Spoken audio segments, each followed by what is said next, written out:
자, 벌써 내일이면 2022년이 다가왔습니다. 사실 뭐 2021년은 너무 아쉬운 해죠. 코로나 때문에 뭐 별로 한 것도 없이 쑥쑥 지나간 그런 해가 되었는데요. 우리 브로들은 2021년이 어땠는지 댓글로 많이 달아주시고요.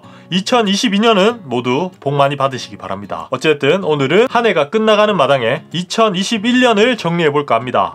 뭐 다들 하시더라고요. 저에게 만족감을 줬던 테크 제품 베스트 5를 뽑아봤고요. 뭐 사실 가성비 좋은 제품들을 많이 추천을 해드리려고 했거든요. 근데 생각보다 올해는 가성비 좋은 제품이 없었어요. 내년에는 가성비 좋은 제품들 많이 모아보도록 할게요. 일단 21년은 대기업 제품들이 많습니다. 자, 그럼 바로 리스트 시작해보죠. 일단 베스트 5 5위입니다. 5위 LG의 스탠바이미입니다. 지금은 저한테 없는 제품이고요. 생각보다 많은 분들이 관심을 받았던 제품인데 욕도 생각보다 많이 하시더라고요. 아마 가격 때문에 그랬던 것 같습니다. 근데 이거 실제로 사용해보면 엄청 좋아요. 지금도 구하기가 정말 힘든 제품이라고 하더라고요. 확실히 배터리로 구동된다는 점도 매력적이었고요. 27인치와 FHD인 게 아쉽긴 했지만 전체적인 시스템이나 기존에 없었던 폼팩터였던 점, 그리고 코로나 때문에 OTT 서비스가 많이 발전하면서 집에서 사용하는 제품들 중 정말 밀접하게 사용할 수 있는 제품인 만큼 만족도가 높았습니다. 저도 댓글 같은 걸 보면 아이패드를 사지 이걸 왜 사냐 이렇게 말씀하시는 분들이 있더라고요. 근데 엄연히 다릅니다. 아이패드 아무리 커봐야 13인치잖아요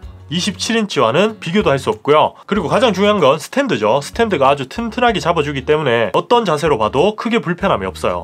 태블릿은 은근히 불편할 때가 많습니다. 물론 따로 거치대를 사면 조금 낫긴 하지만 어쨌든 스탠바이미 정말 추천해드려요. 특히 저처럼 집돌이인 분들 정말 좋습니다. 자, 그리고 4위는 두 개의 제품을 꼽아봤는데요. 바로 갤럭시 버즈2와 갤럭시 워치 4입니다. 사실 제가 리뷰 때부터 칭찬을 많이 했던 제품들이죠. 일단 두 제품 모두 가성비가 정말 좋습니다. 애플도 그렇고 뭐 여러 대기업 제품들이 세대를 거치면서 가격이 비싸지는 게 당연하다고 느껴지는 요즘인데요.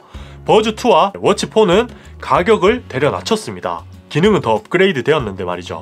버즈2 같은 경우는 무게도 가벼워지고 성능도 훨씬 좋아졌어요. 심지어 노이즈 캔슬링마저 탑재가 되었죠. 아마 10만원대 만날 수 있는 노이즈 캔슬링 중에서는 가장 쓸만한 녀석이라고 생각이 되고요. 그 외에도 음질, 그리고 삼성이 주는 빌드 퀄리티, 갤럭시와의 호환성, 코덱 모든 점에서 추천해 드릴 만한 이어폰입니다. 사실 저는 안드로이드 쓴다면 그냥 버즈2 쓸 것 같아요. 그리고 갤럭시 워치4도 상당히 만족스럽죠. 지금 저희 아버지가 사용하고 계시는데요. 일단 배터리가 조금 아쉽긴 했지만 전체적인 빌드 퀄리티, 전작 대비 속도가 굉장히 빨라졌습니다. 거기에 구글 웨어 OS가 들어가면서 안드로이드와의 호환성도 높아졌죠. 사실 뭐 스마트워치는 애플워치가 거의 평정을 했죠. 갈수록 점유율이 높아지고 있는데요. 우리나라 같은 경우는 안드로이드를 많이 쓰기 때문에 제대로 된 워치가 없는 게 사실이었거든요. 근데 이번 갤럭시 워치 같은 경우는 안드로이드계의 뭐 애플워치 같은 개념으로 출시가 되었습니다. 거기에 가격도 상당히 저렴하기 때문에 부담 없이 그냥 메인 워치가 있는 분들도 따로 운동을 할 때 쓸만한 서브워치로 추천을 해드릴만 해요. 스마트워치가 궁금하신 분들은 입문용으로 괜찮을 것 같습니다. 그럼 다음으로 3위는 에어팟 3세대입니다. 사실 저도 크게 기대 안 했던 제품이에요. 가장 실망스러웠던 부분은 요즘 코드리스 이어폰의 가장 중요한 기술이라고 할 수 있는 노이즈 캔슬링이 탑재되어 있지 않다는 점이었는데요. 하지만 에어팟 프로와 에어팟 3세대 두 개 다 있는 제가 꾸준하게 사용한 후기를 말씀드리자면 에어팟 3세대를 조금 더 추천해 드리고 싶어요. 그 이유는 일단 착용감에 있습니다. 에어팟 프로는 아무리 착용감이 좋다 해도 커널형이죠. 장시간 착용하다 보면 귀가 좀 먹먹해질 수도 있고요.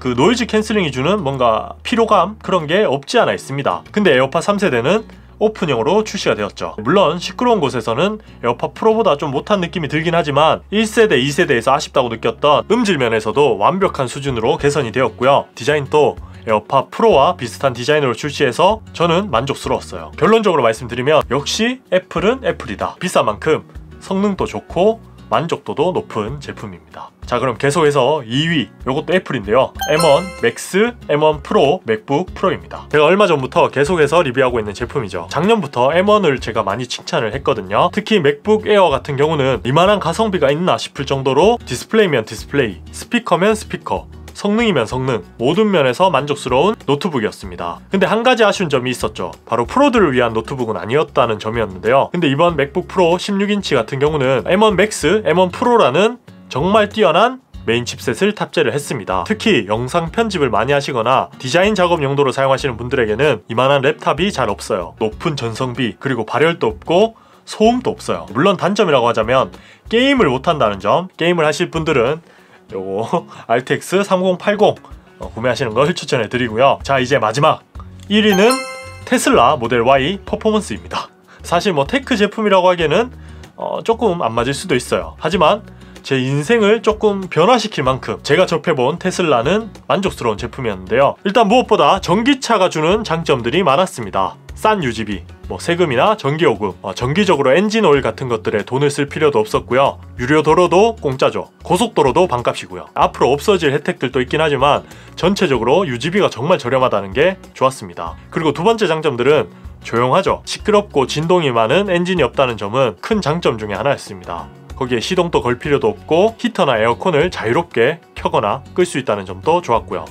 지하주차장 같은 곳에서 공회전에 대한 압박도 전혀 없다는 것도 좋았습니다. 심지어 지구에게 미안하지도 않고요. 물론 전기도 좀 미안할 수 있지만 내연기관보다는 조금 덜 미안하잖아요. 거기에 테슬라만의 장점도 많이 녹아 있습니다. 일단 초반 가속이 미쳤어요. 퍼포먼스는 정말 미쳤습니다. 빠르게 추월할 때나 위기 상황에서 빠져나갈 때 아주 시원시원하게 달릴 수 있습니다. 거기에 아주 똑똑한 시스템과 오토파일럿, 꾸준히 업데이트되는 소프트웨어, 모든 면에서 IT 테크 제품으로 손색이 없죠. 심지어 최근에 테슬라가 가격을 엄청 높이고 있어요. 모델 3 롱레인지 같은 경우는 1000만원 이상 비싸졌습니다. 중고가가 제가 샀을 때보다 더 비싸졌어요. 10,000km 이상 탔거든요. 근데 한 300~400만원 더 받더라고요. 제가 만약 벤츠나 BMW를 샀다면 한 1000만원, 2000만원 날아갔겠죠. 1년 만에. 이런 것들을 종합하면 저에게 2021년 가장 만족감을 줬던 제품은 테슬라 모델 Y가 되겠습니다. 그리고 테슬라 모델 Y에 대한 이야기는 제가 앞으로 꾸준하게 촬영을 해볼게요. 제가 롱텀 리뷰를 준비하고 있거든요. 그러니까 구독 안 하신 분들은 구독해 두셨다가 전기차에 대한 이런 이야기도 꾸준하게 받아보시면 좋을 것 같네요. 어쨌든 2021년은 여기까지고요.